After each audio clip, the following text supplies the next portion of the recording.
Hello दोस्तों। स्वागत है आप सभी का। तो भाई आज हम लगाने वाले हैं एसएससी सीजीएल टीयर 1 के लिए लाइव टेस्ट, जो कि इस वक्त टेक्स्ट बुक पर चल रहा है।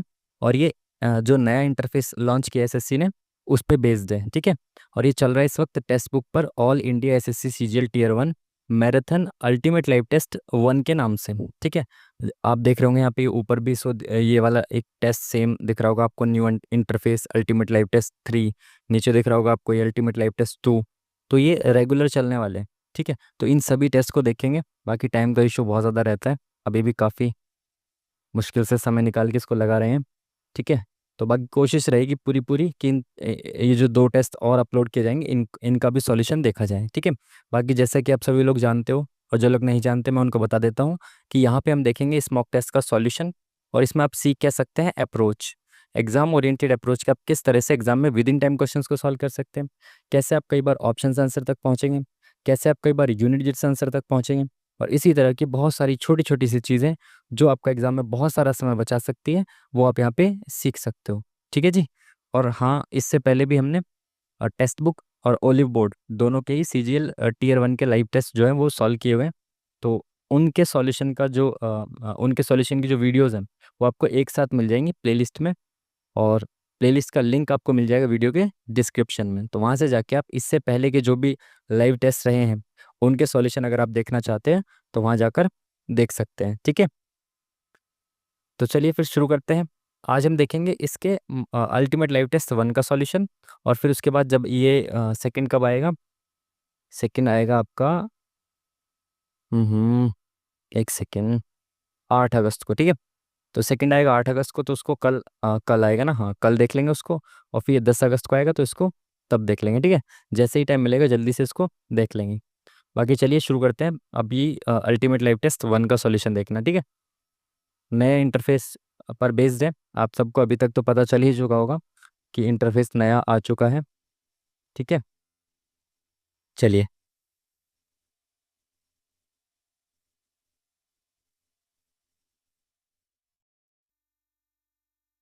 चलिए भाई, टेस्ट शुरू हो चुका है। अब आपको पता है नए इंटरफेस पर नए जो पैटर्न है, न्यू पैटर्न पर बेस्ड क्वेश्चंस दिए जा रहे हैं, इसीलिए क्वेश्चंस थोड़ा लेंदी भी हैं, पेपर लेंदी है थोड़ा सा। अब से पहले जो भी मैंने देखे हैं इसके न्यू पैटर्न पर बेस्ड मॉक टेस्ट, वो बहुत लेंदी लेंदी भी रहे हैं। इस वजह से थोड़ा सा टाइम को मैनेज करते हुए चलेंगे अच्छे से, ठीक है, जल्दी जल्दी से, है ना। बाकी अप्रोच आपकी जो यहाँ पे रहेगी वही एग्जाम में रखनी है, मतलब जो आप एग्जाम में जिस अप्रोच से सॉल्व करोगे या जो आपकी स्ट्रेटेजी रहेगी एग्जाम में वही स्ट्रेटेजी यहाँ पे भी रखिए, ठीक है। जैसे पहले मैं क्या करता हूँ, मैं पहले जीके जीएस को सॉल्व करूंगा 5 मिनट में, उसके बाद इंग्लिश को दूंगा 8 से 10 मिनट, उसके बाद रीजनिंग को 15 मिनट, और फिर 28 से 30 मिनट अपने पूरे मैथ्स को, ठीक है। तो इस सीक्वेंस में मैं एग्जाम में सॉल्व करता हूँ, इसी में मैं यहाँ पे आपके सामने सॉल्व करूंगा, ठीक है। आपकी जो भी स्ट्रेटेजी है उस हिसाब से आप करना, ठीक है। तो पहले देख लेते हैं जीके जीएस को, कहाँ है भाई जीके जीएस, ये रही, ठीक है। चलिए, 15वें तीर्थंकर धर्मनाथ, धर्मनाथ से संबंधित प्रसिद्ध हूती सिंह जैन मंदिर किस स्थान पर स्थित है? हूती सिंह जैन मंदिर, 15वें तीर्थंकर धर्मनाथ, हूती सिंह जैन मंदिर, जैन मंदिर, नो आइडिया। नेक्स्ट क्वेश्चन देखते हैं। राष्ट्रपति शासन के संदर्भ में निम्नलिखित में से कौन सा कथन सत्य है? राष्ट्रपति शासन के संदर्भ में बताना है। किसी भी समय राष्ट्रपति द्वारा वापस लिया जा सकता है, बिल्कुल सही। राष्ट्रपति जब चाहें वो वापस ले सकते हैं, ठीक है। राष्ट्रपति शासन आर्टिकल नंबर 356, ठीक है। राष्ट्रपति शासन को निरस्त करने के लिए संसद की स्वीकृति अनिवार्य नहीं है, बिल्कुल सही। जब पहली सही है तो दूसरी बात भी सही है, किसी भी समय वापस ले आ सकता है। और इसके लिए किसी भी संसद की स्वीकृति की अनिवार्यता नहीं है। तो दोनों ही स्टेटमेंट सही होने चाहिए। दिल्ली सल्तनत के उस विभाग का क्या नाम था जिसकी स्थापना साम्राज्य के सैन्य संगठन की देखभाल के लिए की गई थी? पीवाईक्यू का क्वेश्चन है, आया हुआ है, ठीक है। कौन सा था? दीवाने, और दीवाने इंशा के बारे में पूछा गया है, इसको भी याद रखना है, ठीक है। Option number D is the correct answer. गर्म दिन और ठंडी रातें भारत के किस मौसम और क्षेत्र की विशेषताएं हैं? जहाँ पे गर्म दिन रहता है और ठंडी रातें रहती है, वो सबसे ज़्यादा जहाँ पे डिफरेंस रहता है इसमें दिन के टेम्परेचर और रात के टेम्परेचर में, वो होता है मरुस्थल का एरिया, ठीक है। तो मरुस्थलीय एरिया में होना चाहिए ऐसा। पूर्वी घाट बसंत, तो जो साउथ का एरिया है ना, घाट वाले जो एरिया है उसमें ऐसा एज सच डिफरेंस नहीं रहता। तटीय क्षेत्रों में तो बिल्कुल डिफरेंस बहुत मिनिमम रहता है। सबसे कम डिफरेंस जो दिन के और रात के तापमान में रहता है ना, वो तटीय क्षेत्रों में रहता है। किसकी वजह से? जो महासागर का जल होता है ना वहाँ पे, उसकी वजह से। ठीक है, टेम्परेचर मेंटेन हो जाता है वो दिन और रात का। दक्षिण भारत की ग्रीष्म ऋतु नहीं, उत्तर भारत की सर्दियाँ, बिल्कुल सही। ये तीन ऑप्शन खत्म हो गए तो ये बचा है ना। दिन में तापमान बहुत ज़्यादा गर्म रहता है, बहुत ज़्यादा नहीं मतलब रात के कंपैरिजन में दिन में तापमान गर्म रहेगा और रात को बहुत ठंडा तापमान रहेगा।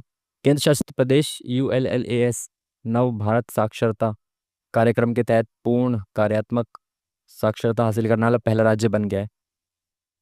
करंट अफेयर का क्वेश्चन है, नो आइडिया। नेक्स्ट क्वेश्चन देखेंगे। पारिवारिक न्यायालय संशोधन विधेयक निम्नलिखित में से किस राज्य में फैमिली कोर्ट्स अधिनियम के आवेदन को विस्तारित करने का प्रयास करता है?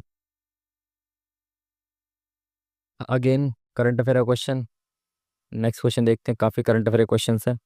निम्नलिखित में से किस बुक के लेखक ने होलोकास्ट और द्वितीय विश्व युद्ध की भयावहता का वर्णन किया है? मुझे पता है कि भैया। नेक्स्ट क्वेश्चन देखते हैं भाई। बौद्ध धर्म के महत्व के संदर्भ में निम्नलिखित में से कौन सा कथन सही है? इसने संस्कृत जैसी लोक भाषा का के विकास में मदद की नहीं, इसने तो जो लोगों की भाषा थी पाली भाषा उसमें प्रचार किया है। इसने भारत में कला और वास्तुकला को महत्वपूर्ण रूप से प्रभावित किया, ये तो सही सा लग रहा है। अन्य धर्मों के संस्कृतिकरण में मदद की और इसलिए बड़े मंदिरों का निर्माण हुआ, मंदिरों के निर्माण के लिए तो वो खुद से मना करते थे जो बुद्ध थे, बट अभी तो मंदिर है ना। अन्य धर्मों के संस्कृतिकरण में मदद की, हो सकता है। इसके अपने प्रसार ने दुनिया में दूसरे धर्म के प्रसार को प्रतिबंधित कर दिया, ये तो गलत है। दूसरे और तीसरे में से एक होना चाहिए, जो कि वास्तुकला वाला ज़्यादा सही लग रहा है। Next question. दौरान ग्लूकोज के विघटन, ये साइंस साइंस के क्वेश्चन मैं नहीं देखता भाई। नेक्स्ट क्वेश्चन देखेंगे, ठीक है।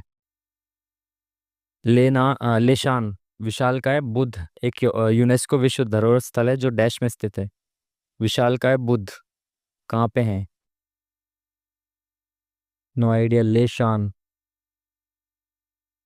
चाइना में बहुत ज़्यादा बौद्ध धर्म को मानने वाले हैं, तो शायद इसमें वो, आई एम नॉट श्योर। ठीक है। कौन सी प्रक्रिया भारत में लैंगिक भेदभाव को बनाए नहीं रखता है? कौन सी प्रक्रिया भारत में लैंगिक भेदभाव को बनाए नहीं रखती है? भेदभावपूर्ण कानून प्रक्रिया लैंगिक भेदभाव को नहीं बनाए रखेगी, तो ये तो बनाए रखेगी तो गलत है। लिंग आधारित हिंसा भी बनाए रखेगी, भेदभावपूर्ण भेदभाव बनाए रखेगी। शिक्षा और स्वास्थ्य सेवा तक असमान पहुंच भी गलत बात हो गई। महिलाओं के लिए विधायिका निकायों में सीटों का आरक्षण, बिल्कुल सही। ये भेदभाव को नहीं बनाएगी, ये इक्वलिटी की तरफ जाएगी और उनके हक की लड़ाई के लिए महिलाएं आवाज उठाएंगी। ठीक है। भारत में निम्नलिखित में से कौन सी मौद्रिक नीति उपकरण है? कौन सा या कौन सी मौद्रिक नीति के उपकरण है? LAF होना चाहिए। हम्म, मांग मुद्रा बाजार बिल्कुल होना चाहिए। टैक्सेशन इसका पार्ट होना चाहिए क्या? टैक्सेशन आई थिंक नहीं होना चाहिए ना। दो के साथ जाते हैं। नेक्स्ट क्वेश्चन देखते हैं। RBI की किन डिजिटल पहलों को मान्यता दी गई है 2025 के लिए? नो आइडिया यार। लगा देते हैं, बाकी है ना कुछ तो लगाना पड़ेगा। बहुत सारे क्वेश्चन स्किप कर रहे हैं, सी लगा देते हैं। Next question. किसे वैज्ञानिकों द्वारा दुनिया के सबसे पतले पदार्थों के रूप में नामित किया गया? सबसे पतला पदार्थ कौन सा होता है? ग्राफीन। ये पहले भी RRB के किसी न किसी एग्जाम में आया होगा 100%। GDP अविस्फीति कारक, अविस्फीति कारक भी कहा जाता है। क्या कहना चाह, अरे यार इंग्लिश में कहाँ से होगा ये? इंग्लिश में GDP deflator is also called. GDP deflator, implicit price deflator. हाँ बिल्कुल सही बात है, इसे यही तो कहते हैं जो एक्चुअली में इन्फ्लेशन को वो करता है। खैर अब इसको समझाने का समय नहीं है, बहुत टाइम जा रहा, जल्दी से चलते हैं। किस प्रकार की वर्षा पर्वत की अनुवात ढाल की ओर होती है? किस प्रकार की वर्षा अनुवात ढाल की ओर होती है? स्लोप ऑफ विंडवर्ड साइड, अच्छा विंडवर्ड साइड। अनुवाद ढाल की ओर होती है। किस प्रकार की वर्षा पर्वत की अनुवाद ढाल की ओर होती है? इधर की तरफ पर्वतीय वर्षा ही होगी ना, पर्वतों की ढाल की तरफ। तो चक्रवाती वर्षा नहीं, संवहनीय वर्षा नहीं, ये होना चाहिए ऑप्शन नंबर 1। गतिमान निकाय का वेग दुगना होता है द्रव्यमान स्थिर, यार साइंस के क्वेश्चन बिल्कुल नहीं देखूंगा, टाइम इतना है नहीं कि सोचने बैठूं, मुझे बिल्कुल नहीं आती साइंस। भारत सरकार के किस मंत्रालय ने स्टार्टअप इंडिया योजना शुरू की? स्टार्टअप इंडिया जो थी वो किसकी योजना थी? वित्त मंत्रालय की तो नहीं होनी चाहिए, ग्रामीण विकास उद्योग मंत्रालय, कृषि, सी होना चाहिए I think, option number C is the correct answer. किसे स्वास्थ्य और परिवार कल्याण मंत्री नियुक्त किया गया? स्वास्थ्य मंत्री जी किसको नियुक्त किया गया है? जेपी नड्डा जी को, क्योंकि वो मतलब स्वास्थ्य क्षेत्र में बेहतर जानते हैं। ठीक है। आधुनिक आवर्त सारणी में तत्वों के किस समूह को डी ब्लॉक तत्व कहा जाता है? अगेन ये साइंस का क्वेश्चन है, कुछ तो तुक्के मारने पड़ेंगे, इतने सारे नहीं छोड़ सकते, सीसी लगा के चलेंगे एक दो क्वेश्चन में, ठीक है। बहुत ज़्यादा स्किप किया हमने क्वेश्चन। कुपगुल्लू, पीकली हाट और तेक्कल कोटा स्थान निम्नलिखित में से किसके लिए प्रसिद्ध है? नो आइडिया, अब देख लेते हैं यार, चार पांच तो तुक्के मारेंगे ना, जीएस में ऐसे नहीं काम चलेगा भाई। ये क्या लेखक, ये पुस्तक है? इंडिया मीन्स फ्रीडम सबको पता है किसकी है, अबुल कलाम आज़ाद जी की है। तो क्या होना चाहिए? फोर्थ का डी होना चाहिए, तो ये ऑप्शन खत्म। Indian home rule, Hind Swaraj I think है ना, ये तो गांधी जी की है, तो तीन का सी होना चाहिए, ये ऑप्शन खत्म, ये ऑप्शन खत्म। Option number one is the correct answer. इस तरह से एलिमिनेशन से भी कर सकते हो आप। राष्ट्रीय खेल प्रोत्साहन पुरस्कार किसे प्राप्त हुआ है? खेल प्रोत्साहन पुरस्कार, नो आइडिया यार। नेक्स्ट क्वेश्चन देखो। कौन सी शास्त्रीय नृत्य शैली चिदम्बरम मंदिर के गोपुरम पर अंकित है? कौन सी शास्त्रीय नृत्य शैली चिदम्बरम मंदिर के गोपुरम? चिदम्बरम कहाँ हो सकता है भैया? साउथ में ही होगा पहली बात तो, कथक तो नहीं होना चाहिए। चिदम्बरम,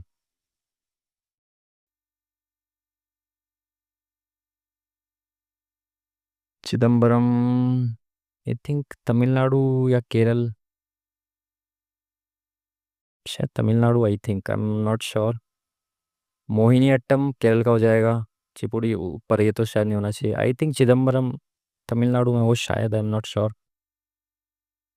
कौन सा अंतर्राष्ट्रीय संगठन H5N2 प्रकोप की निगरानी करता है, नियंत्रण के लिए दिशा निर्देश जारी करता है? जो भी बीमारियां होती हैं उन सब के लिए तो कौन ही करेगा, WHO ही करेगा ना। कोविड के बारे में भी लगातार इसने जारी की थी गाइडलाइंस वगैरह। ठीक है, चलो अब जल्दी से इंग्लिश को कर लेते हैं। क्या बोला इसने? नो एरर बताना है किसमें है। Select the option that has segment, अच्छा एरर बता एरर बताना है किसमें है, ठीक है। बाकी इंग्लिश मेरी बहुत ज़्यादा गंदी है, आप इसको स्किप कर सकते हो, ठीक है। इंग्लिश बिल्कुल मत देखना, बहुत ज़्यादा गंदी है। 30 से 35 के बीच में मेरा टारगेट रहता है, बाकी आते भी इतने ही है, ठीक है। It began to rain as soon as she steps out of the movie theatre. It began past sentence, step out ये प्रेजेंट का हो गया, यानी कि स्टेप्स आउट नहीं होना चाहिए। Option number second is the correct answer. Next question. यार इन सवालों को बाद में देखते हैं ना, ये थोड़ा लेंदी लेंदी सवाल बाद में देखेंगे। एंटोनिम ऑफ द, इसका इलेबोरेट इलेबोरेट करना किसी चीज़ को, इसका एंटोनिम क्या हो जाएगा? इंट्रिकेट, सोफिस्टिकेटेड, इन्वॉल्व, इसमें अन लग रहा है, बाकी सब तो पॉजिटिव लग रहे हैं, तो शायद ही वो एंटोनिम उल्टा। The store was dash for the day and customer, ये क्या है भाई? अच्छा, फिल इन द ब्लैंक्स, यहाँ एक कोई शब्द है जो सब जगह आएगा। The store was dash for the day and customers were asked to come back tomorrow, तो स्टोर बंद होगा ना, क्लोज होगा। Next question. One who brings a legal action against someone in court, जो एक लीगल एक्शन ले किसी के खिलाफ कोर्ट में, उसको क्या कहेंगे आप? इसमें टिक्स तो नहीं होना चाहिए, प्रैग्मेटिस्ट नहीं होना चाहिए, वन और फोर में से एक होना चाहिए शायद, तो फोर्थ के साथ जाते हैं, ऑप्शन नंबर फोर्थ के साथ जाते हैं, लेट्स सी। बाकी मुझे पता नहीं है। Take possession of the record immediately so that they are not dash with tampering, tampered, tampered with आना चाहिए ना। अच्छा ये भी टेम्पर्ड है, ये भी टेम्पर्ड है, TE आना चाहिए, टी ए आना चाहिए I think. Option number C is the correct answer. Next question. I sleep in and miss the bus, I sleep in and miss the bus, मैं सो गया और बस छूट गई है। Sleeps in, sleep in, slept in, past होना चाहिए I think, शायद फर्स्ट के साथ जाते हैं। Let's see next question. The new president has bring in many reforms, the new president has bring in many reforms, brought about, bring up, brought out, bring in, brought out. The new president has brought out many reforms. The new president has brought out many reforms ये होना चाहिए I think. Next question, she always cuts out, एक है grammatical error बताना है किसमें, she always cuts out unhealthy snacks, the manager cuts the manager cuts the discussion to address an urgent matter, can you cut through the traffic to get here on time, they need to cut down the whole train the garden। अरे सही लग रहा है पूरा, ये भी सही लग रहा है। कट्स के साथ आउट आ रहा है यहाँ पे, कट्स के साथ यहाँ भी कुछ आना चाहिए क्या, the manager cuts the discussion, तो शायद ही हो, आई एम नॉट श्योर, बाकी देख लेंगे यार। The dash of the new legislation has sparked a heated debate among lawmakers, the new legislation, the affect effect होना चाहिए ना, effect of new legislation.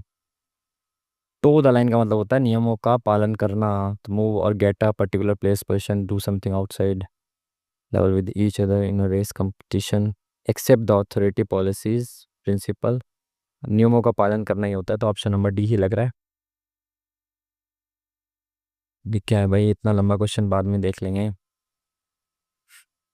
Shia had more grit than other sibling than her other siblings, क्या बताना है synonym, grit का मतलब क्या होता है, शिया has more grit, power level क्या, करेज, ग्रिट का मतलब करेज से होना चाहिए I think. Next question, she cried dash for help when attacked by robbers, she cried frantic, fabricated, frantic, frantically, cried के साथ ये होना चाहिए शायद, ऑप्शन नंबर डी। ओ यार इतने लंबे लंबे questions. Next question, incorrectly spelled word को बताना है, dribbling, slice, temperament, solvent, V E आता है ना सॉल्वेंट में, तो ये गलत होगा, ऑप्शन नंबर डी। अरे यार इतने लंबे लंबे क्वेश्चंस, चलो देख लो इसको भी, एक आधे क्वेश्चन को देख ही लो, छोटा सा ये। हिज मदर हुज, यहाँ पे बी और सी में से एक आना चाहिए, तो बी और सी में से पहले क्या आएगा, after the other boys, olive, Oliver twist, तो ये तो नहीं आना चाहिए, बी सी के साथ शुरुआत होनी चाहिए। उसके बाद ए बी डी, तो Oliver twist is born in work house in 1830s England. उसके बाद ए बी और डी में से क्या आएगा, हिज मदर, बी का मतलब after the other boys, D का मतलब देखो नाम से बुलाएगा तो अगेन नाम का यूज तो नहीं होना चाहिए, डी गलत होना चाहिए। इसके बारे में बात चल रही तो हिज आना चाहिए, शायद ए आना चाहिए, बाकी तो इतना टाइम ही देंगे बस, ज़्यादा नहीं देंगे। एंटोनिम बताना है, प्लेथोरा का, चर्च, विस्डम, ओरा, मंडेंस, नो आइडिया। अरे भाई क्या है ये।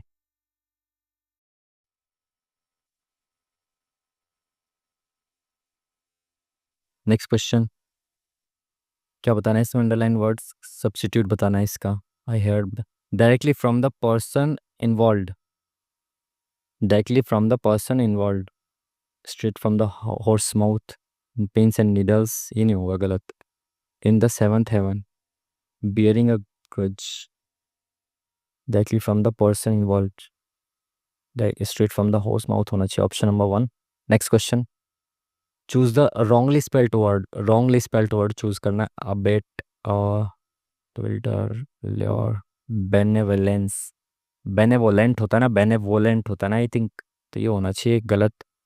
नेक्स्ट क्वेश्चन, ये क्या है भाई, ओ माय गॉड इतना बड़ा पैसेज, क्वेश्चन क्या पूछा है, suggest India is seeking to enhance its relation with ASEAN members, ये तो बहुत जनरल भी, अगर आप देखें एक बार, आसियन मेंबर्स के साथ रिलेशन जो है वो अच्छे एनहांस क्यों करना चाहता है इंडिया, तो dissolve issue related to El Nino, El Nino का रिलेशन का आसियान के साथ संबंध होना चाहिए क्या, to showcase India's leadership in G20 summit, तो ये तो गलत ही होगा 100%। To address concern regarding global trade, uncertainty and shared regional vulnerabilities, ठीक है। टू प्रमोट, ये सही सा लग रहा है ना, to promote India's culture connections with South East Asian nations, ये भी ठीक सा लग रहा है। और ट्रेड की बात ज़्यादा होनी चाहिए ना, primary M depending on India's engagement with economic significant, जहाँ पे नजर गई वहीं पे था, option number C is the correct answer. क्या बोला इसने, और the current global scenario from the passage, Global trade uncertainty and issues like climate change, geopolitics, affected food securities. There is a positive lookout for global trade. Russian leaders are unconcerned about all potential. Unconcerned तो नहीं होना चाहिए ना, situation no impact on global, ये भी गलत होना चाहिए। 23 के बारे में देख लेते हैं, यहाँ पे कहीं 23 लिखा है, 23 ये रहा। There is a positive outlook for a global trade in the second, क्या बोला इसने, what deductions can be made about the current global scenario from the passage. There is a positive outlook for global trade in second half. Global trade in the second half, ये ठीक लग रहा है ना, option number C is the correct answer. Next question, statement is accurate, कौन सी statement accurate है? 2020 देख लो पहले जल्दी से, कहाँ पे लिखा हुआ है इसमें 2020 2020 2020 20 20 20 20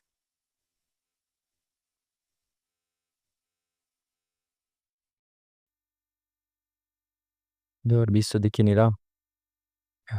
India is trying to present itself as a territorial threat, threat के रूप में प्रेजेंट करेगा क्या इंडिया अपना अपने आप को? Chinese goods are taking advantage of lower tariff and under the FTA, FTA को देख लो कहाँ पे लिखा है, एफटीए रहा, एफटीए रहा, देख लो कहाँ पे है। चाइना के बाद Chinese Chinese Chinese Chinese Chinese, यानी यहाँ पे आई Chinese Chinese Chinese Chinese.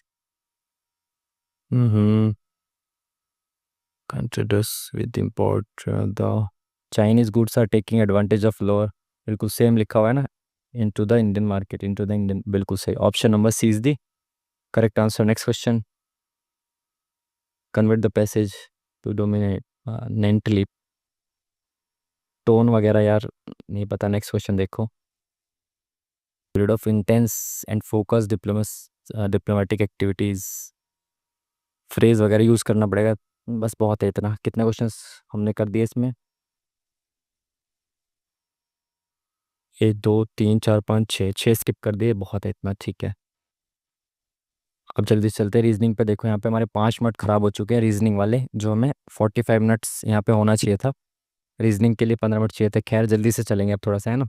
College प्रशासकों ने हर साल एक एकल परीक्षा आयोजित करने का निर्णय लिया है। पिछले 3 सालों में देश के उत्तर पूर्वी भाग के इस भाग के छात्र इस कॉलेज में आने से रोके जा चुके हैं। कॉलेज प्रशासकों ने हर साल एकल परीक्षा आयोजित करने का निर्णय लिया है। पिछले 3 सालों में देश के उत्तर पूर्वी भाग के छात्र इस कॉलेज में आने से रोके जा चुके हैं। कारण और प्रभाव, पहला कारण दूसरा प्रभाव हो सकता है क्या?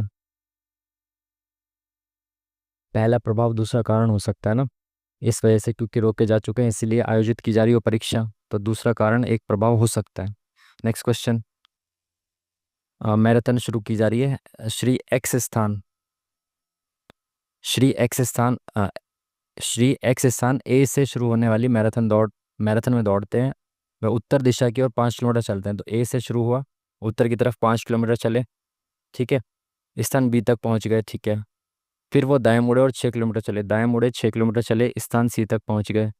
फिर दाएं मुड़े 8 किलोमीटर चले, तो 5 यहाँ तक चले गए और 3 यहाँ तक चले गए, 8 किलोमीटर चले और फिर डी तक पहुंच गए। उसके बाद दाएं मुड़े और 10 किलोमीटर, तो 6 यहाँ तक पहुंच गए और 4 यहाँ तक पहुंच गए और ई तक पहुंच गए, ठीक है। फिर दाएं मुड़े और 6 किलोमीटर दौड़े, तो दाएं मुड़े यानी कि यहाँ से यहाँ तक 3 और यहाँ से यहाँ तक 3, 6 किलोमीटर पहुंच गए एफ तक, ठीक है। फिर दाएं मुड़े और 1 किलोमीटर, तो दाएं मुड़ गए यहाँ तक 1 किलोमीटर और जी तक पहुंच गए, ठीक है। फिर दाएं मुड़कर 3 किलोमीटर, तो दाएं मुड़े यहाँ से यहाँ तक 3 किलोमीटर दौड़े और एच तक पहुंच गए, ठीक है। डी और जी के बीच न्यूनतम दूरी, डी और जी ये रहा और डी ये रहा, तो यानी कि इनके बीच की न्यूनतम दूरी आपको बतानी है, ठीक है। तो यहाँ देख लो कितना है डिस्टेंस, 3 ये है 3 ये है, तो ये 6 हो गया टोटल।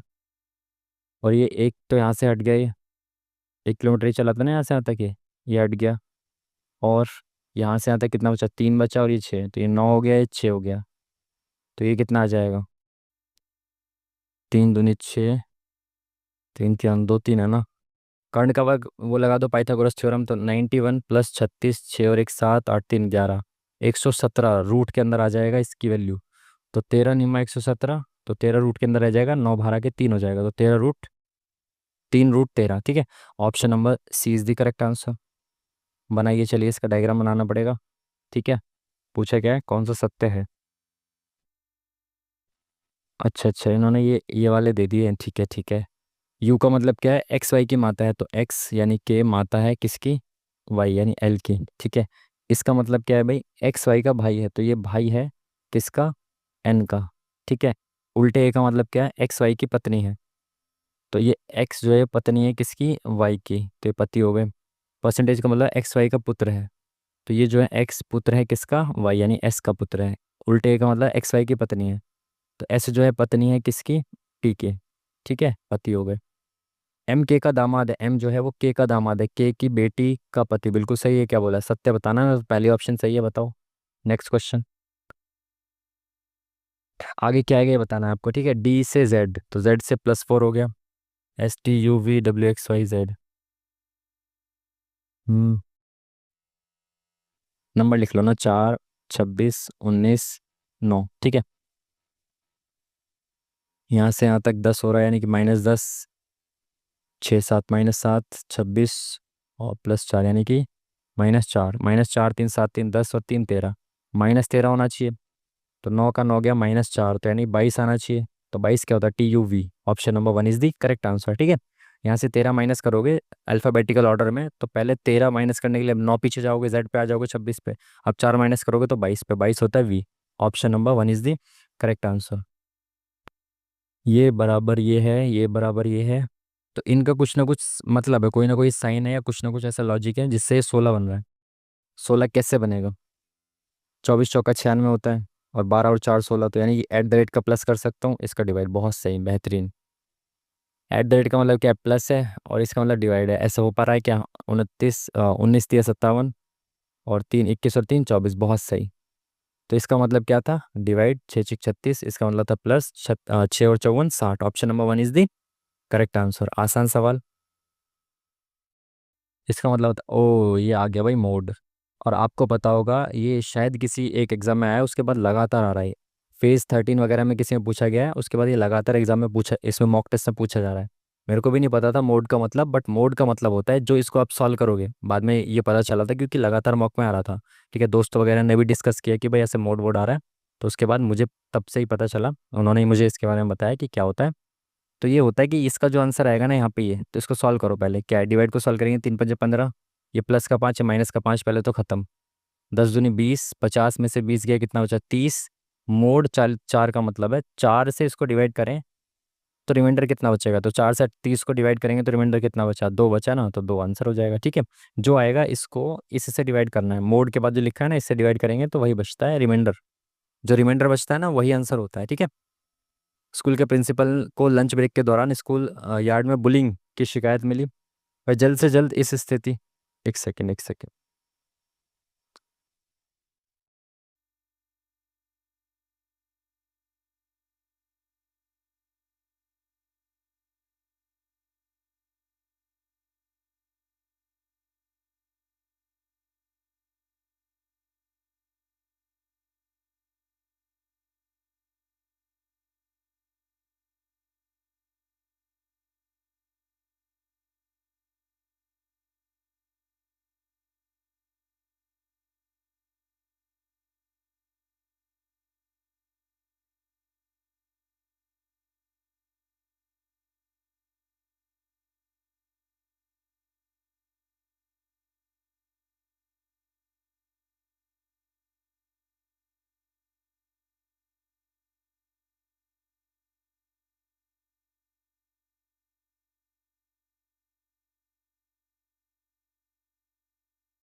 सॉरी भाई।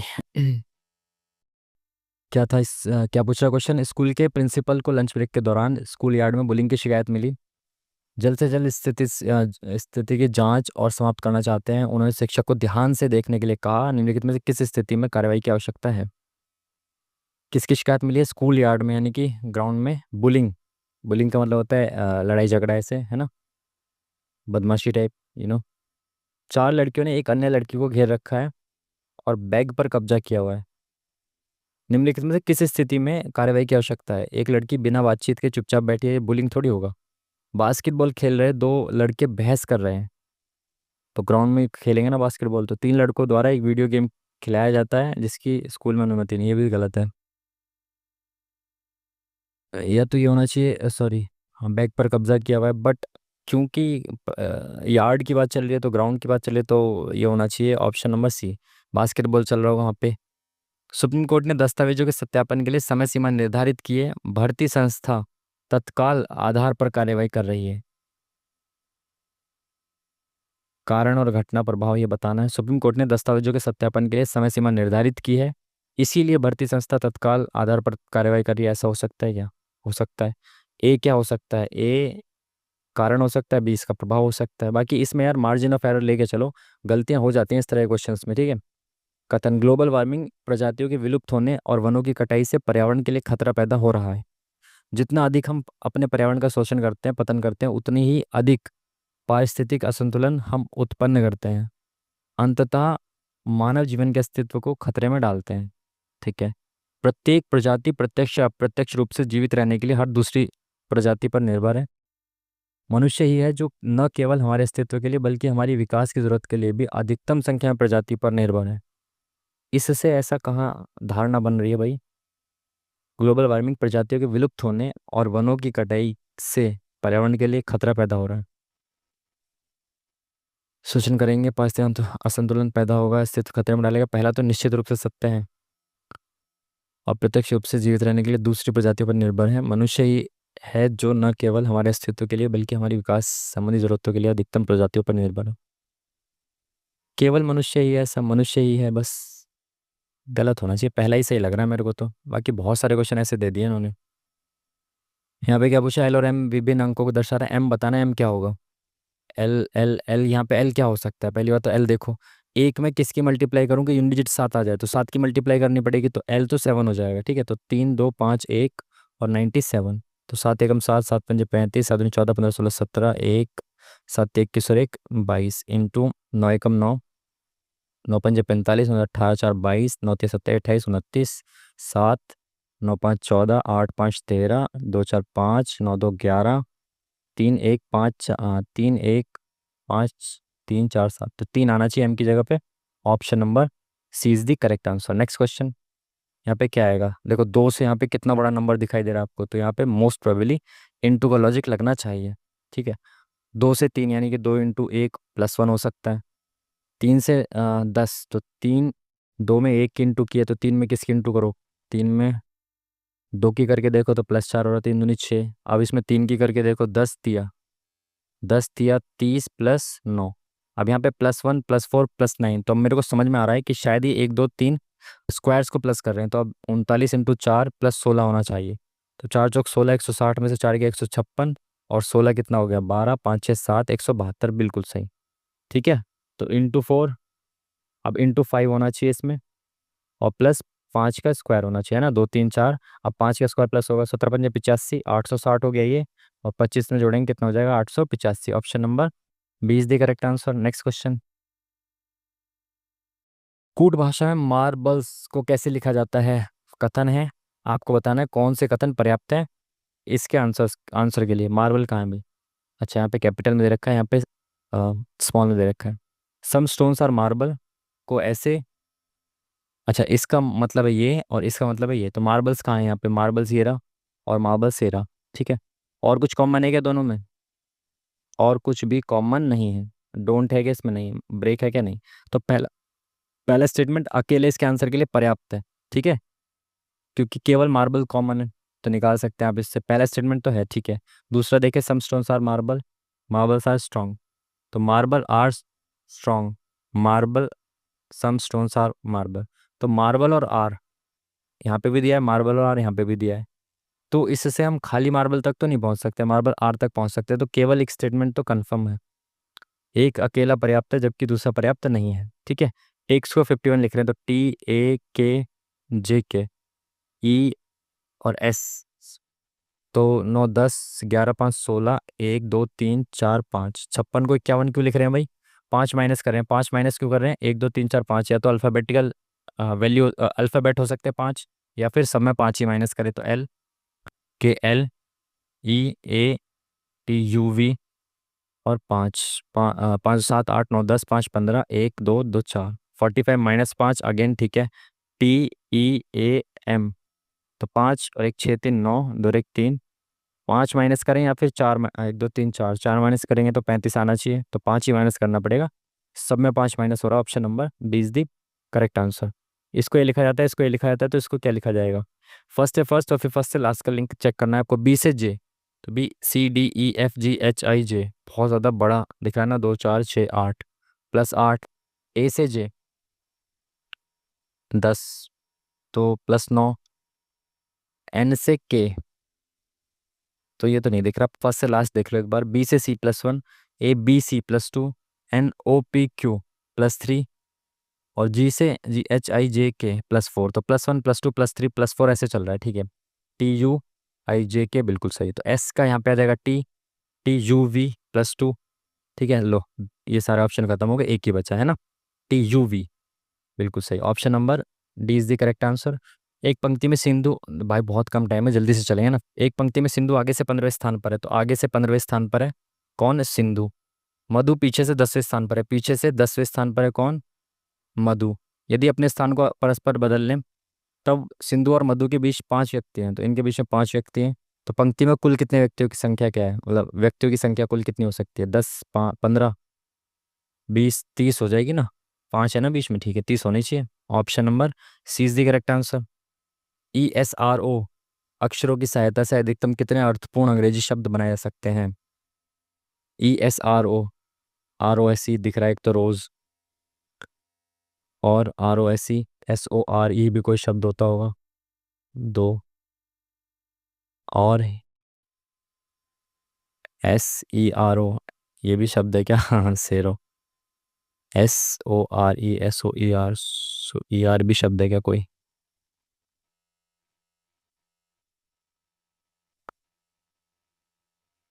और ये अगर कोई शब्द है ये, तो भाई 3 के साथ जाते हैं, बाकी आई एम नॉट श्योर। रोशन कृप का भाई है, तो रोशन भाई है किसका? कृप का भाई है, जो प्रांजल का पुत्र है, तो ये पुत्र है किसका? प्रांजल का। वैष्णवी आयुष की पत्नी है, वैष्णवी आयुष नहीं दिख रहे। प्रमिका देविका की पुत्री नहीं दिख रहे, देविका आयुष की दादी है, नहीं दिख रहे।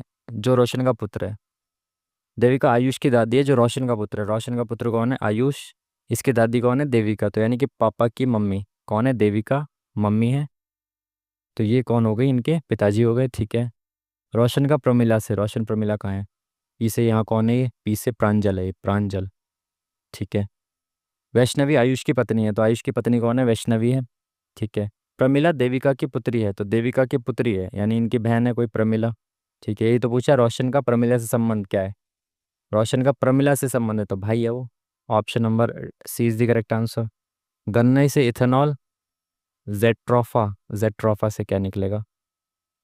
गन्ने से इथेनॉल बनाया बनाया जाता है, जेट्रोफा से क्या बनाया जाता है भाई? नो आइडिया, नेक्स्ट क्वेश्चन देख लो। 86 298, इससे ये लिखा जाता है, तो 48 किस प्रकार संबंधित है? 86 से 298 कितना गैप हो सकता है इसमें? दो, एक और दो, 212 प्लस हो रहा है इसमें, हो रहा है क्या? 212, 5 2 7 1 2 3, बहुत सही। इतना इजी लॉजिक दे रखा है, केवल कितने का गैप है? 107, 5 12, नहीं 117 का है, 12, नहीं 107 का ही है ना, आर्मी से दो, एक, एक 100, 212 का, सॉरी 212 का गैप है। आर्मी से गया दो, 212 का गैप दे रखा है, तो पूछा क्या है? 248 किससे संबंधित है? 248 में 8 और 2 10, 4 5 6, 260, option number B is the correct answer. Next question. GMT3 एक निश्चित तरीके से IPY30 से संबंधित है, समान तर्क का अनुसरण करते हुए ये किससे संबंधित है? GMT3 इससे संबंधित है, तो जी से आई पहले चेक करो, GHI +2, MNOP +3, TUVWXY +2 3 1 2 3 4 5, 2 3 5, तो +2 TUV, 3XYZA, और 5 NOPQRS, तो VAS आना चाहिए, VAS ये रहा, option number D is the correct answer. Next question. विषम शब्द को चुनना है आपको। कठोर का लचीला अपोजिट है, स्थिर का ढुलमुल, दब्बू का नरम, नीरस का रोमांचक। स्थिर, ढुल, कठोर, लचीला, दब्बू का नर्म, ये गलत लग रहा है शायद, है ना। विषम को चुनना है, कठोर का लचीला, स्थिर का ढुलमुल, ये देख लो। मिसाइल का सबमिसिव, ये तो अपोजिट है ना, बाकी सब तो ये एक जैसे ही है। निकिता सिमी और अनु तीन दोस्त हैं जिन्हें उनके दोस्त काजल के जन्मदिन के बारे में पूछा गया। काजल का जन्मदिन मई में है, अप्रैल में है, मई या जून में है। केवल तीन में से एक झूठा है, तो पहचाने कि कौन झूठ बोल रहा है। केवल एक झूठा है कोई तीन में से। काजल का जन्मदिन मई में है, ये अप्रैल में कह रही है, ये मई या जून, तो मई मई में ये दोनों तो कह रहे हैं, तो शायद सिमी गलत होनी चाहिए यार। बहुत कम टाइम बचा, मैथ्स हो पाएगी या नहीं। नीचे देखिए पते के समान नहीं है, तो अच्छा ये पता दे रखा है, हाँ ये तो पहले भी आ रहे हैं इसके क्वेश्चंस। तो पहले नंबर्स को देख लो, नंबर्स अलग अलग तो नहीं है।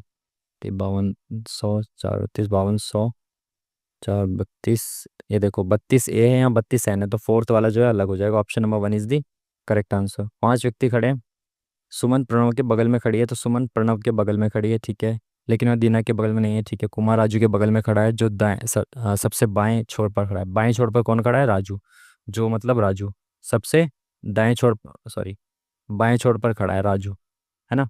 कुमार राजू के बगल में खड़ा है, जो मतलब राजू सबसे बाएं छोर पर खड़ा है। इसके बगल में कौन खड़ा है? कुमार खड़ा है, ठीक है। और दीना कुमार के बगल में नहीं खड़ा है, तो दीना यहाँ पे नहीं है। कितने लोग हैं? पांच है, तो यहाँ यहाँ कहीं एक जगह पे दीना है, ठीक है, यहाँ नहीं है। इन दोनों में से एक जगह पे है दीना, ठीक है। सुमन प्रणव के बगल में खड़ी है, तो सुमन और प्रणव अगल बगल खड़े हैं, लेकिन वह दीना के बगल में नहीं खड़ी है।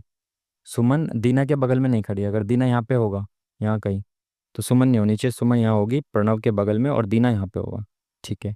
पूछा गया है बीच में कौन खड़ा है? सुमन खड़ी है। Option number D is the correct answer. Next question. O से ए की तरफ जाना है आपको। ओ से ए, ओ से डी की तरफ नहीं जा सकते।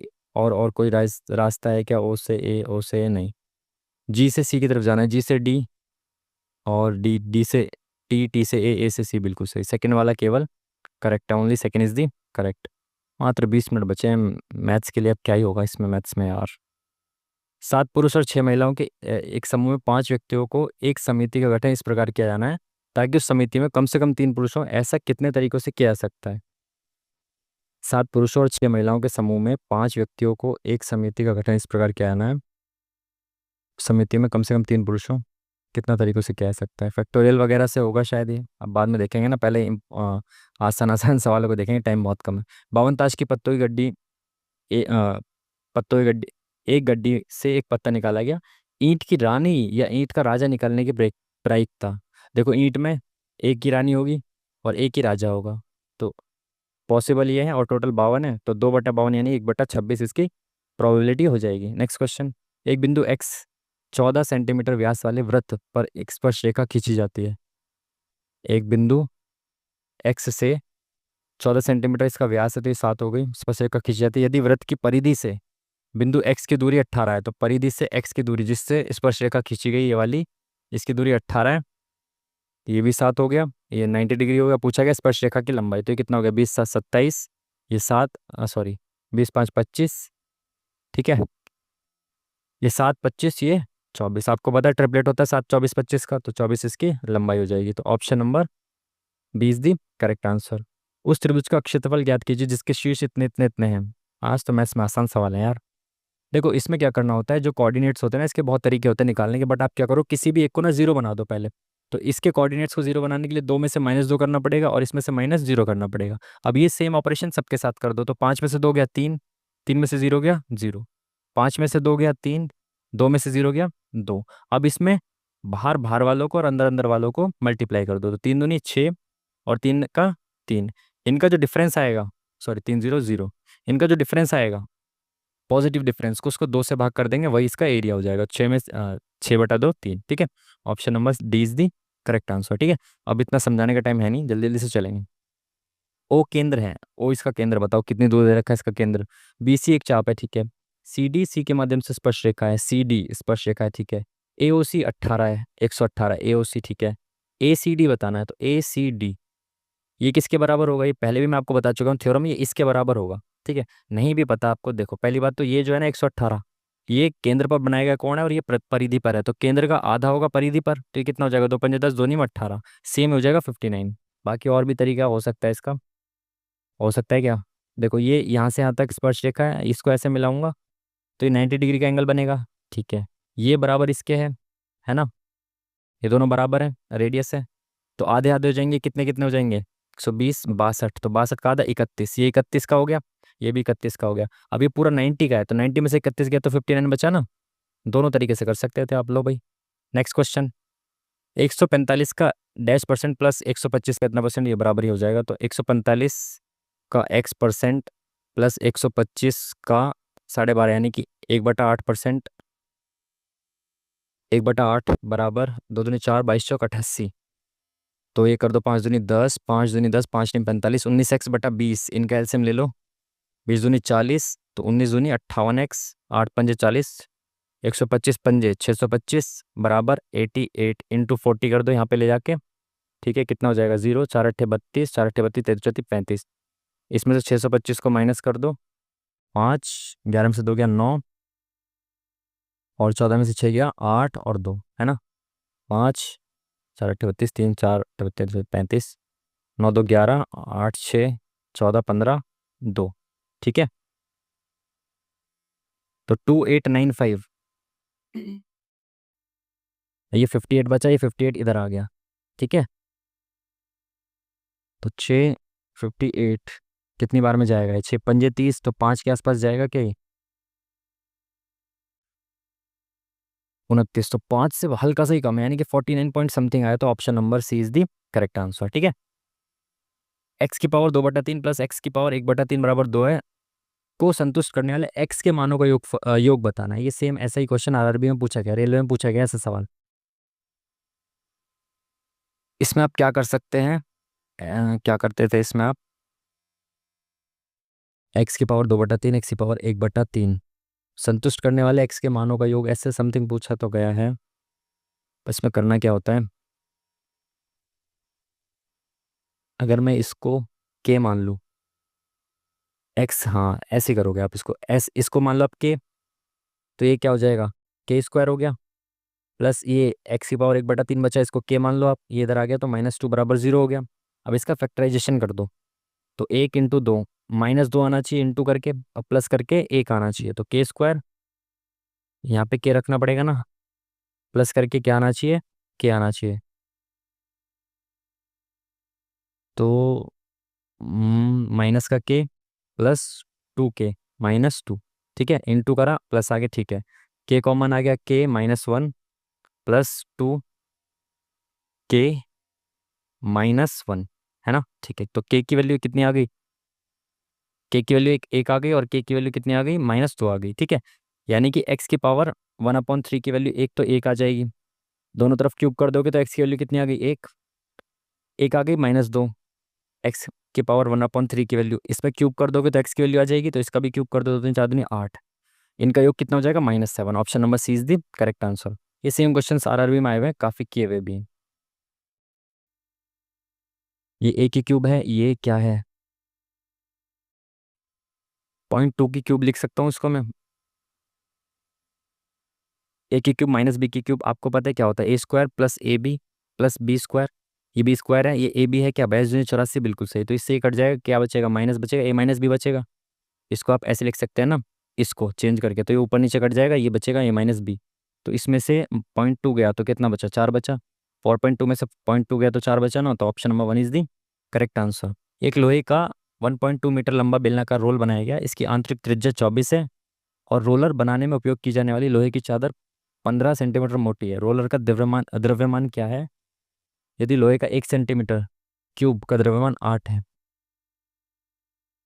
रोलर का द्रव्यमान बताना है, तो उसकी आंतरिक त्रिज्या ऐसे बनेगा ना, रोलर आंतरिक त्रिज्या 24 है और 15 सेंटीमीटर मोटा है, यानी कि बाह्य त्रिज्या कितनी हो जाएगी, 939। ठीक है, तो बाह्य त्रिज्या होगी 39, आंतरिक हो गई ये, तो आंतरिक इस पूरे का वॉल्यूम माइनस अंदर वाले का वॉल्यूम करोगे तो उसका चादर का वॉल्यूम आ जाएगा, तो पाई r² H minus pi r² H करना पड़ेगा आपको। ठीक है, तो पाई और H कॉमन ले लिया आपने, तो r², बड़े वाले r को देखेंगे तो r² कितना हो जाएगा, 39r, 39² माइनस छोटा कितना होगा, 24 का स्क्वायर, और इंटू H। ठीक है, पाई में दे रखी वैल्यू, पाई को चेंज मत करो, पाई इंटू H कितना है, ये सेंटीमीटर है, ये मीटर है, तो 120 इंटू A² माइनस B², तो ये कितना हो जाएगा, A-B, तो ये हो गया आपका 9 4 5 15, और A प्लस B, 13, 40, 50, 60, 63, तो 15 3 45, और 15 छिके 90 और 4 94, तो 9 4 5, ये आ गया क्या, इसका वॉल्यूम आ गया। बोला है, लोहे के 1 सेंटीमीटर क्यूब का द्रव्यमान 8 है, तो इतने का कितना हो जाएगा, इंटू 8 कर देंगे, इस टोटल का द्रव्यमान आ गया। बस, और क्या पूछा है, कुछ नहीं पूछा। तो पॉइंट कहाँ से आ रहा है इसमें, द्रव्यमान किलोग्राम में बताना है, तो अच्छा इसको डिवाइड कर दो 1000 से। ठीक है, तो ये जीरो से ये जीरो खत्म। ठीक है, और 5 दूनी 10, 0 5 एकम 5, 4 5 निम 45, 5 निम 45, तो 2 एकम 2, 2 चौक 8। तो इसका यूनिट डिजिट से आंसर निकाल सकते हैं क्या, 9 चौक 36, 6 दूनी 12, तो एंड में 2 आएगा, पॉइंट के बाद 2, ये तो हो नहीं सकता। और 2 के एक के बाद ही आएगा पॉइंट, क्योंकि नीचे एक जीरो, तो एक के बाद पॉइंट आएगा, तो ऑप्शन नंबर बी जो है वो करेक्ट आंसर हो जाएगा। ठीक है, कैलकुलेशन करने की जरूरत नहीं थी इतनी। शीशे के 6 सेंटीमीटर व्यास के कुछ गोले एक बेलनाकार बीकर में गिराए जाते हैं, जिसमें कुछ पानी है, ताकि वो पूर्णतः डूब जाए। ठीक है, बीकर का व्यास इतना है, जल स्तर इतना बढ़ गया, तो जल स्तर कितना बढ़ेगा बीकर का, उतना ही बढ़ेगा ना जितना इन सबका वॉल्यूम होगा। तो बीकर में गिराए गए शीशे के गोलों की संख्या बतानी, मैंने कहा एक्स गोले हैं, एक का वॉल्यूम कितना था, 4/3 पाई आर की क्यूब, बराबर बीकर जितना उठा होगा, जितना बीकर का ऊंचाई होगी, वो उसकी एच हो जाएगी। बाकी उसका आयतन देखना है, बीकर गोला का बेलनाकार है। ठीक है, तो pi r square h, pi into r कितना है, बीकर की आर कितनी है, बीकर की आर है आर स्क्वायर, इंटू एच कितना हो जाएगा, निकालना है हमें। पाई से pi cancel, X into 4/3 into R कितनी है, छोटी छोटी गेंदों की आर है 3 इंटू 3, 3 से 3 गया 12, तो अपॉन में आ गया यहाँ पे 12। ठीक है, सॉरी 12 नहीं, एक्स सही है। अच्छा बढ़ गया एक्स, 32 सेंटीमीटर बढ़ गया, यानी कि ऊंचाई दे रखी है उसकी। ये नहीं पूछा कितना बढ़ेगा, ये पूछा कि कितनी गेंदें उसमें डाली जाएंगी, जितना बड़ा होगा उसकी ऊंचाई हो गई 4 8 32। तो ऊंचाई के लिए यहाँ पे आ जाएगा एक्स बराबर कितना हो जाएगा, ये एच हटा दो यहाँ से, एक्स बराबर कितना हो जाएगा, 4/3 से खत्म, 3 चौक 12, 12 नीचे आ गया, 3 चौक 12, 3 तिया 9, 4 दूनी 8, 6 नीम 54, एक्स के लिए 54 आ रही है यहाँ तो। 4/3 पाई आर की क्यूब, अच्छा क्यूब आएगा ना यहाँ तो, 3 तिया 9, 9 चौक 36, तो ये 4 8 32 हो गए यहाँ पे। नीचे क्या आएगा, 4 3 तिया 9 इंटू 4 आएगा, है ना। 9 से ये 9 कैंसिल, 4 से 8 बार में गया ये 8, क्या हो गया यार ये, 32 है, अपॉन में 9 इंटू 4 आ गया, 4 8 32, 4 दूनी 8, 9 दूनी 18, ऑप्शन नंबर 20 दी करेक्ट आंसर। बेफिजूल का टाइम खराब हुआ, बेफिजूल का। समकोण प्रिज्म का आधार इतने इतने इतने मीटर भुजा वाला एक त्रिभुज है, जिसकी ऊंचाई इतनी है, इसके पार्श्व पृष्ठीय क्षेत्रफल, कर्व सरफेस एरिया और आयतन क्या है, ये बताना है। देखो आयतन क्या होता है, किसी भी प्रिज्म का आयतन क्या होता है, बेस का एरिया इंटू में एच, तो बेस का एरिया क्या हो जाएगा, बेस क्या है, समकोण त्रिभुज है, तो बेस एरिया हो जाएगा 1/2 इंटू बड़ी वाली भुजा को छोड़ दो, आधार ऊंचाई लिख दो, 21 × 72, तो ये कितना हो गया, 2 3 6 2 6 12, तो 36 और 21, तो 6 21, 36 दूनी 72, 6 5 7, 756 इंटू एच कितना है, अरे यार अब इसको फिर से मल्टीप्लाई, 14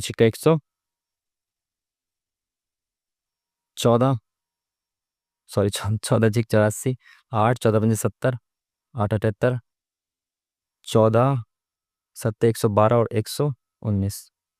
ए यार क्या कर रहा हूँ मैं, पहाड़ी भूल गया हूँ। 14 7 14 98, ठीक है, 100 105, ठीक है, तो 105 84, 105 84 आ गया ये।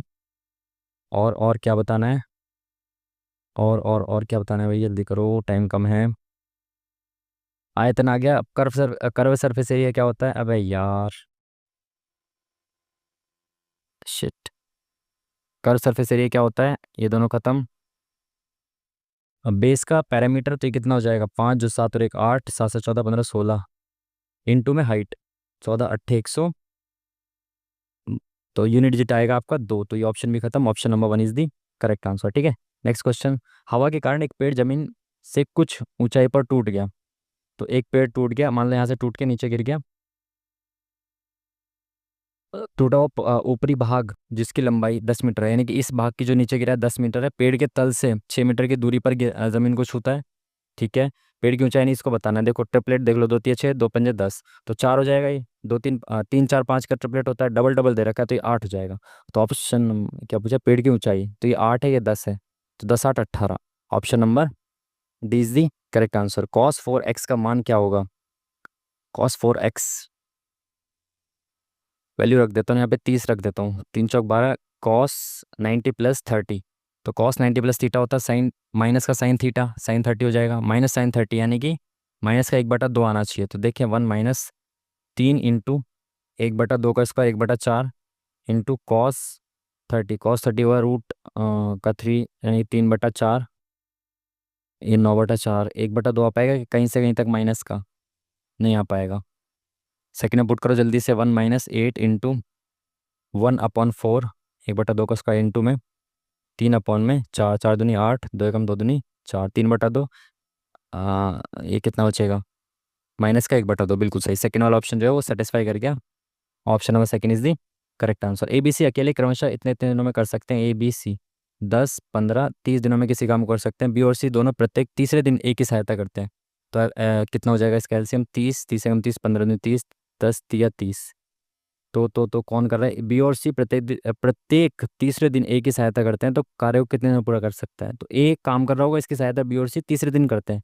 तो ए ने 3 काम किया, फिर 3 काम किया, तीसरे दिन इन्होंने दोनों ने सहायता की, तो 3 2 5 और 6 काम हुआ। ठीक है। 3 3 6 और 6 12, 12 काम यहाँ हो गया। फिर अगले 3 दिनों में 12 काम हो जाएगा, तो 24 काम हो गया। 3 3 6 दिनों में 24 काम हो गया। फिर अगले दिन 3 काम होगा, 7वें दिन। फिर 8वें दिन 3 काम अकेला करेगा ए, तो 30 काम हो 6 4 10, 30 काम हो गया ना।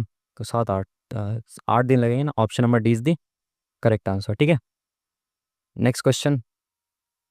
4 पुरुष 6 महिलाएं एक कार्य को 5 दिनों में करके 1600 रुपये कमाते हैं। तो 4 पुरुष + 6 महिलाएं एक काम को 5 दिनों में करके 1600 रुपये कमाते हैं।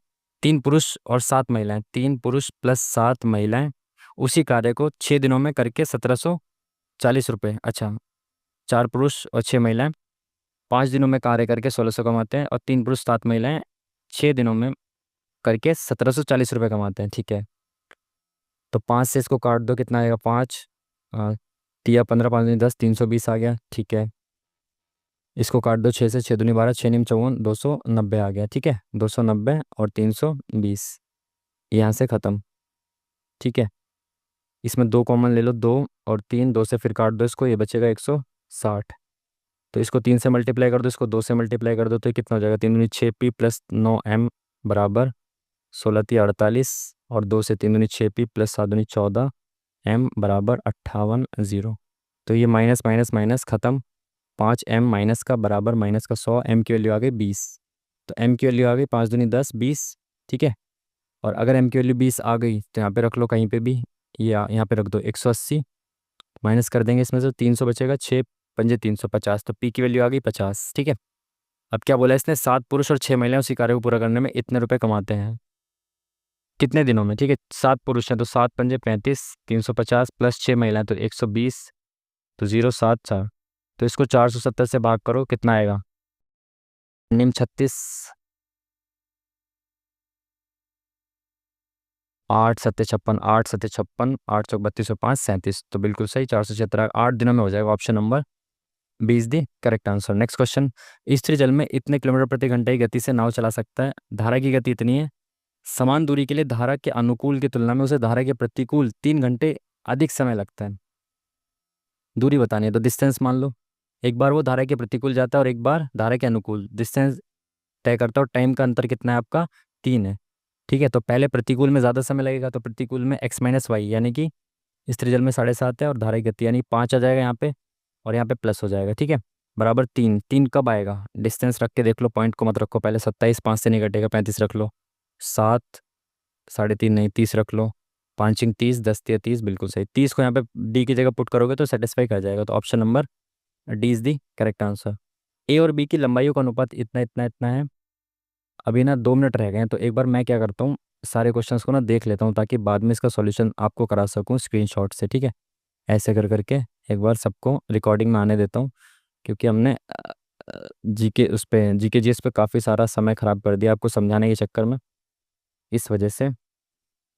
ठीक है, अब कर लेते हैं ना, कुछ क्वेश्चंस रह जाएंगे जो बाद में मैं रिकॉर्डिंग में से स्क्रीनशॉट लेके आपको समझा दूंगा। ठीक है, ए और बी की लंबाइयों का अनुपात इतना इतना है। ए और बी की लंबाइयों का अनुपात ये दे रखा है, गतियों का अनुपात ये दे रखा है। विपरीत दिशा में चलते हुए रेलगाड़ी ए बी को पार करने में 2.5 मिनट का समय लगता है। एक स्थिर स्तंभ को पार करने में ए द्वारा लिया गया समय। लंबाइयों का अनुपात है तो ये लंबाई मान ली इसकी 5x और 3x।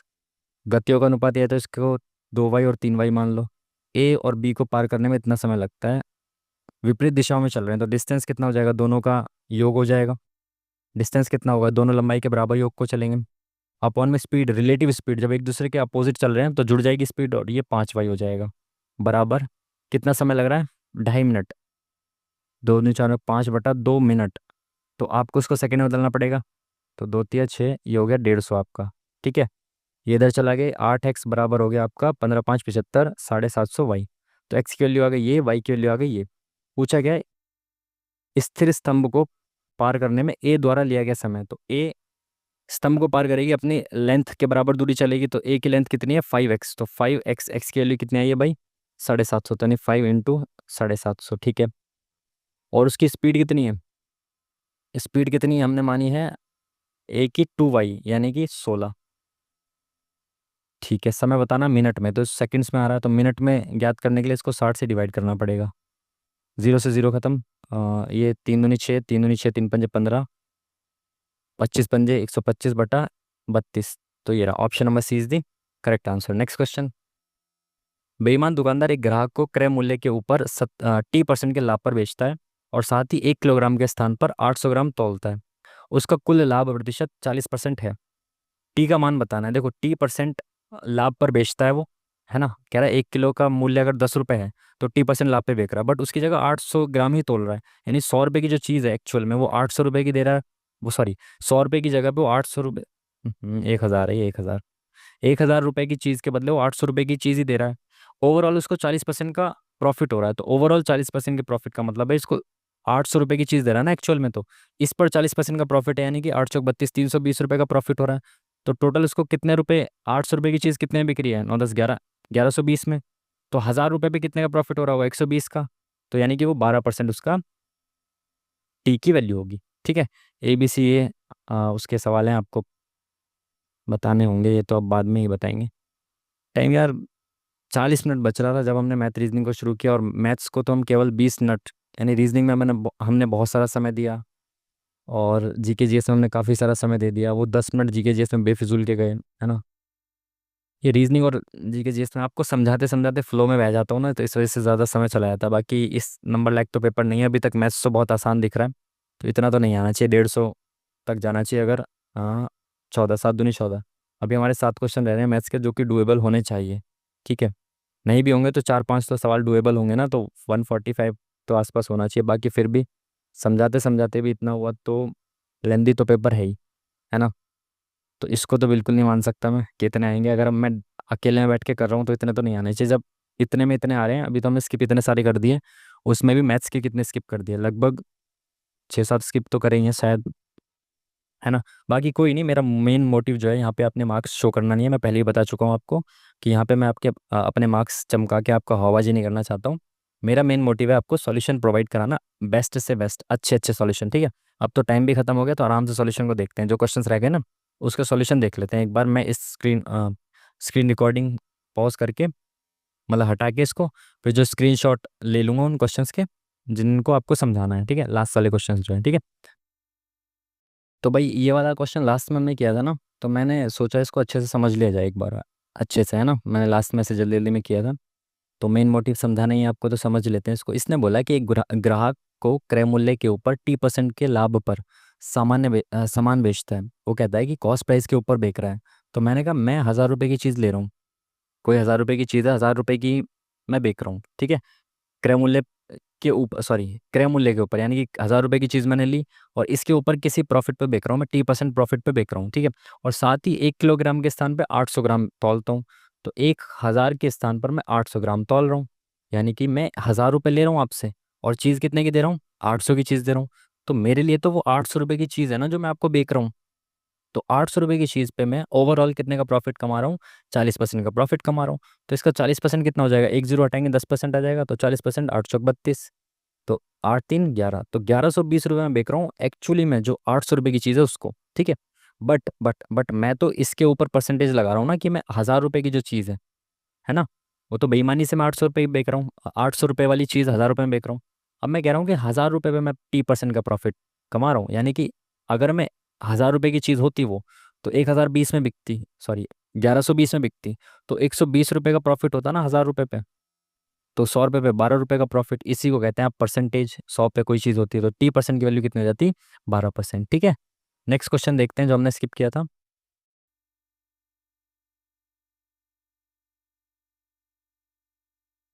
नेक्स्ट क्वेश्चन है भाई ये, एबीसी ने एक साझेदारी में एक साथ व्यवसाय शुरू किया। ए ने प्रारंभ में इतने रुपए का निवेश किया, बी और सी प्रत्येक यानी दोनों ने इतने इतने रुपए का निवेश किया। 4 महीने बाद ए ने इतने रुपए निकाल लिए, 2 और महीनों के बाद, यानी 2 और महीनों के बाद सी ने अतिरिक्त 12,000 रुपए का निवेश किया। वर्ष के अंत में इतने रुपए का प्रॉफिट हुआ जिसमें सी का लाभ आपको बताना है। देखो 3 व्यक्ति हैं, ए बी सी, ठीक है।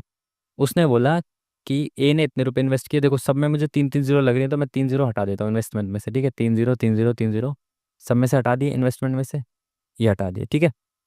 तो ए ने 29 रुपये इन्वेस्ट किए, बी ने 25 रुपये इन्वेस्ट किए और सी ने भी 25 ही रुपये इन्वेस्ट किए। ए ने 4 महीने बाद, 4 महीने के बाद 3 रुपये निकाल लिए। तो पहले 4 महीने तक तो इतना इन्वेस्टमेंट किया, अब 3 रुपये निकाल लिए, तो 29 रुपये इन्वेस्ट कर रहा था, 3 निकाल लिए तो कितने बचे, 26 रुपये बचे। अब वर्ष के अंत में प्रॉफिट मिल रहा है, तो 4 महीने तक तो 29 रुपये इन्वेस्ट किए हैं, तो अगले 8 महीने तक उसने 26 रुपये इन्वेस्ट किए होंगे, ठीक है।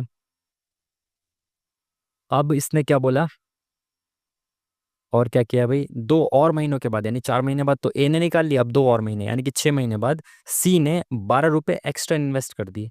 तो भाई 6 महीने तक तो इसने इतना इन्वेस्ट किया, अब 6 महीने बाद 12 रुपये और 25 तो पहले ही कर रहा था, 12 और यानी कि 35 और 37 रुपये इन्वेस्ट कर दिया उसने अगले 6 महीने के लिए, क्योंकि 1 साल का इन्वेस्टमेंट है ये, ठीक है। और बी ने कोई छेड़छाड़ नहीं की है ना, बी ने कोई छेड़छाड़ नहीं की, बी के बारे में कुछ नहीं दिया। तो देख लेते हैं इनका टोटल इन्वेस्टमेंट का रेशियो कितना आ जाएगा। इसने भाई 12 महीने तक टोटल इतना ही इन्वेस्टमेंट किया, 12 पंजे 60, 12 24 और 6 30, ठीक है। इसने 29 चौका 3 चौक 12, 120, 116, ठीक है।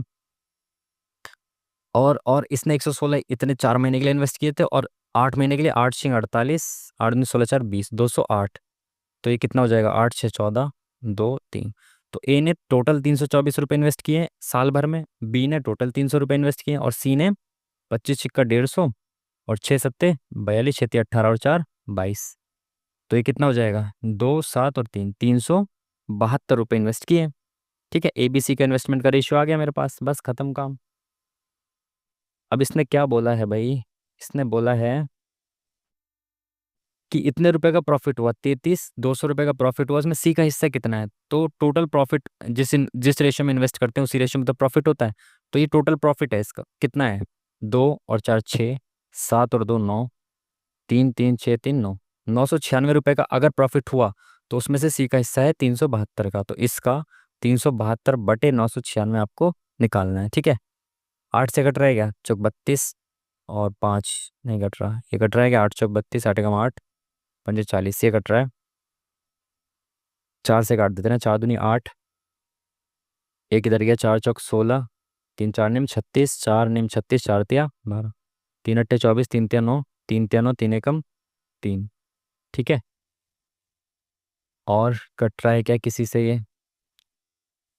8 चौक 32, 3 चौक 12, तो ये 4 बार में कट गया, 400 होगा, 4 एकम 4, 4 तिया 12, 124 0, 2 0 है ना, 124 0 0, ऑप्शन नंबर 1 जो है इसका करेक्ट आंसर हो जाएगा, ठीक है। समझ पाए बात को, जिस रेशियो में इन्वेस्टमेंट होता है उसी रेशियो में प्रॉफिट होता है।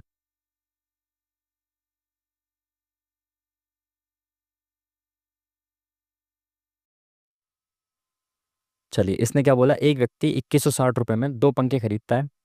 एक पंखे को 15% के लाभ पर और दूसरे को 9% की हानि पर बेचता है। पूरे लेन देन में उसे ना तो लाभ हुआ ना ही हानि हुई। प्रत्येक पंखे का क्रय मूल्य ज्ञात कीजिए। ऐसे सवाल भर भर के आते हैं, एलिगेशन लगा दो आसानी से, बहुत छोटा सा सवाल है, ठीक है। ना प्रॉफिट ना लॉस, यानी ओवरऑल उसको 100 की चीज़ 100 में पड़ी, और एक पंखा 15% के प्रॉफिट पे यानी कि 115 का बेका, दूसरा 9% की हानि यानी कि 91 रुपये का बेका। एलिगेशन लगा दो इसमें से, तो यहाँ पे कितना आ जाएगा 15, 100 में से 91 गया 9, 3 दूनी 6, 3 सॉरी 3 तिया 9, 3 पंजे 15, 3:5 इसका प्राइस का रेशियो आ जाएगा। जो ऊपर यहाँ पे होता है ना ये प्राइस, ठीक है, जो पहले पढ़ा होगा इसको, उसका रेशियो कितना है 2:5 है, सॉरी 3:5 है ना। तो टोटल एक व्यक्ति ने 2160 रुपये में दो पंखे खरीदे थे, तो 2160 का दो हिस्से करने हैं अब आपको, है ना। अलग अलग पंखे बेचे, एक को 3 रुपये पे, एक को 5 रुपये पे, यानी कि टोटल अगर 8 है दोनों का कीमत, तो दोनों की कीमत 8 है, यानी कि कितनी दे रखी है, 8 की वैल्यू 2160 दे रखी है। अब आप देखो पहले वाले ऑप्शन में जो पहले वाले पंखे की कीमत है ना वो सबकी अलग अलग है, तो एक कीमत निकाल दो पंखे की, पहले वाली कितनी हो जाएगी 3/8 हो जाएगी, सॉरी 1 यूनिट की वैल्यू निकल गई है, 8 से डिवाइड किया तो अब 3 यूनिट की वैल्यू निकालेंगे तो पहले वाली की कीमत आ जाएगी, ठीक है। 8 दूनी 16, 8 सत्ते 56, 27 तिया 81, तो 810 पहले वाले पंखे की कीमत होगी, तो दूसरे वाले की 1350 हो जाएगी, सिंपल, ठीक है। तो option number D is the correct answer, ठीक है। ये रिकॉर्डिंग में से मैं कर रहा हूँ, अगर आप देख पा रहे हो तो, जो रिकॉर्डिंग की हुई थी उसी में से मैं इसको सॉल्व कर रहा हूँ, है ना। चलिए ये नेक्स्ट क्वेश्चन क्या है। एक छात्र 6 परीक्षाओं में प्राप्त औसत अंक कितने हैं, उसका उच्चतम अंक उसके न्यूनतम अंकों के 12 अंक अधिक है, उसके उच्चतम अंक उसके न्यूनतम अंकों से 12 अधिक है। यदि इन दो परीक्षाओं को बाहर कर दिया जाता है तो शेष परीक्षाओं में औसत अंक कितने हैं, उच्चतम अंक क्या थे। अगर दो परीक्षाओं को बाहर कर देंगे तो एवरेज 94 बचेगा। देखो भाई 96 था 6 परीक्षाओं का एवरेज, तो जब बाहर गई दो परीक्षाएं तो वो 96 तो लेके गई, कोई दिक्कत नहीं। अगर वो खाली 96 ले जाती दोनों तो एवरेज पे कोई फर्क नहीं पड़ता, बट वो इतना एक्स्ट्रा ले गई कि अब जो चार यहाँ लोग थे ना, इन चार के पास केवल 94 बचा, यानी इन चारों से भी दो दो ले गई, है ना।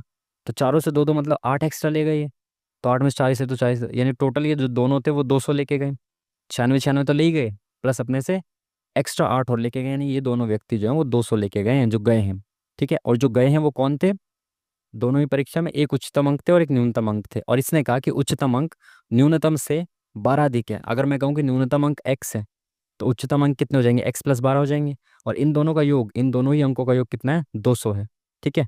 तो अब इसको मैं मिटा के यहाँ से अगर लिखूँ कि 2x बराबर कितना हो जाएगा, 12 इधर गया तो कितना बचा यहाँ पे 188 बचा, है ना। तो x बराबर कितना बचा, 2×18 2×4 8, तो x बराबर 94 आ गया, और पूछा क्या है उच्चतम अंक, तो वो इससे 12 ज़्यादा है, 4×2 = 6 9×1 = 10, तो 106 option number D is the correct answer, ठीक है जी, समझ पाए। नेक्स्ट क्वेश्चन कौन सा स्किप किया था,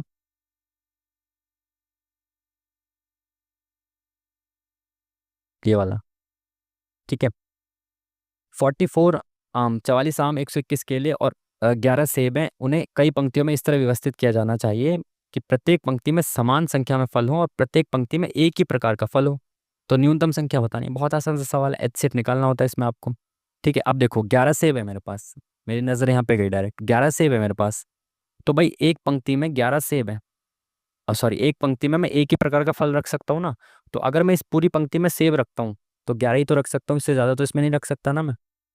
अगर मैं इसमें 12 रखूँ तो दूसरे प्रकार का फल रखना पड़ेगा ना, यानी एक पंक्ति में 11 से अधिक तो नहीं हो सकते, कम हो सकते हैं। बाकी इसमें देख लेते हैं, क्या मैं इन दोनों पंक्तियों को भी 11-11 के रूप में बांट पाऊंगा क्या, 44 को मैं 11-11 के 4 पंक्तियों में बांट पाऊंगा, इसको 11 की एक पंक्तियाँ बांट दिया, और 121 को मैं 11 की 11 पंक्तियों में बांट पाऊंगा, ठीक है। तो टोटल पंक्तियाँ कितनी हो गई, 12 और 4 16, टोटल 16 पंक्तियाँ ऐसी हो जाएंगी जिसमें बराबर बराबर आ जाएंगे सब, और एक ही प्रकार का फल रहेगा, किसी दूसरे प्रकार का फल नहीं आएगा पंक्ति में, ठीक है।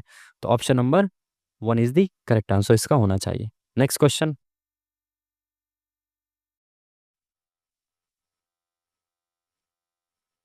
ठीक है, ये वाला क्वेश्चन था। नेक्स्ट क्या है, एक समुच्चय में 4 संख्याएं हैं, तीन सबसे छोटी संख्याओं का माध्य 9 है, तीन सबसे बड़ी संख्याओं का माध्य 11 है, तो समुच्चय की रेंज क्या है।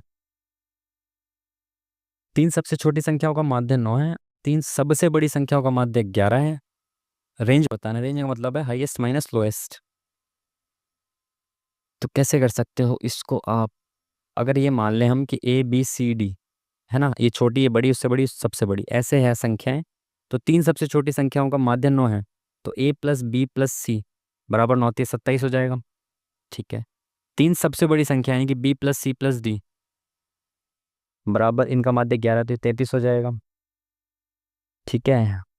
निकालना क्या है आपको, सबसे बड़ी और सबसे छोटी, यानी A-D निकालना है। ओके, तो इसमें से इसको माइनस कर दो ना, इसमें से इसको माइनस कर दो, तो देखो बी और सी तो चला जाएगा।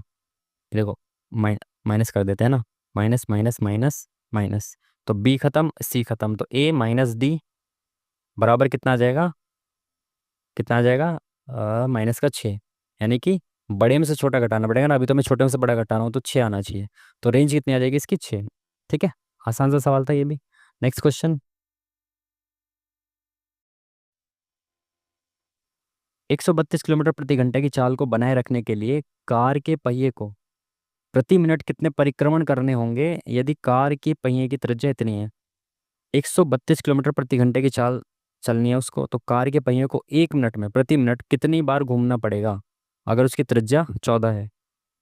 अगर त्रिज्या 14 है तो भाई एक ये वो है पहिया है, लो भाई इससे बना लेते हैं। ये एक पहिया है, ठीक है, इसकी त्रिज्या कितनी है, त्रिज्या इसकी 14 है। तो ये घूमेगा जब तो कितना डिस्टेंस ट्रैवल करेगा एक चक्कर में, 2 पाई आर, 2 पाई इंटू में आर, यानी कि 22 चौक 88, 88 सेंटीमीटर ये चलेगा। ठीक है, एक चक्कर में। 1 मिनट में कितना चलेगा ये निकालना है, तो पहले ही देख लेते हैं 1 मिनट में कितनी दूरी होगी, ये निकालना है कितने चक्कर 1 मिनट में वो लगाएगा। तो 1 मिनट में कितनी दूरी तय करेगा ये देख लो। प्रति घंटे की चाल यानी कि 132 किलोमीटर, ये 60 मिनट में चलता है 1 घंटे में। 1 मिनट में कितना चलेगा, अपॉन में 60 कर दोगे आप। 132 जो है वो 60 मिनट में चलता है, तो 1 मिनट में कितना चलेगा, अपॉन में 60। ठीक है, तो कितना चलेगा, एक, 6 दूनी 12, 6 दूनी 12, यानी कि 2.2 किलोमीटर। तो इसको मीटर में बदलो, 2.2 को किलोमीटर से मीटर में बदलेंगे तो 2200 हो जाएगा, 1000 से गुणा करेंगे तो। ठीक है, ये मीटर हो गया, और हमें तो सेंटीमीटर में चाहिए, तो 1 मीटर में 100 सेंटीमीटर होता है, तो डबल 20 से ये आगे सेंटीमीटर। इतनी दूरी चलनी है, और एक चक्कर में वो 88 दूरी चल सकता है, तो कितने चक्कर लगाएगा इस दूरी में, 22 चौक 88, 22 से कम, तो यहाँ से 25 बार में गए, 2500 चक्कर लगाने पड़ेंगे उसको। Option number 1 is the correct answer. समझ पाए। Next question.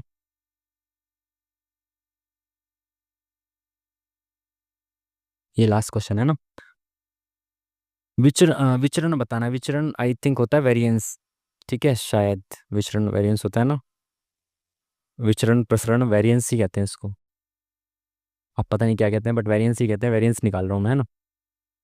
वेरिएंस क्या होता है, अंडर रूट में स्टैंडर्ड डेविएशन।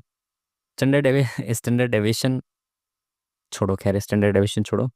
वेरिएंस में क्या करते हैं, आप सबका क्या करेंगे, वो लेंगे आप, एवरेज निकालेंगे, ठीक है।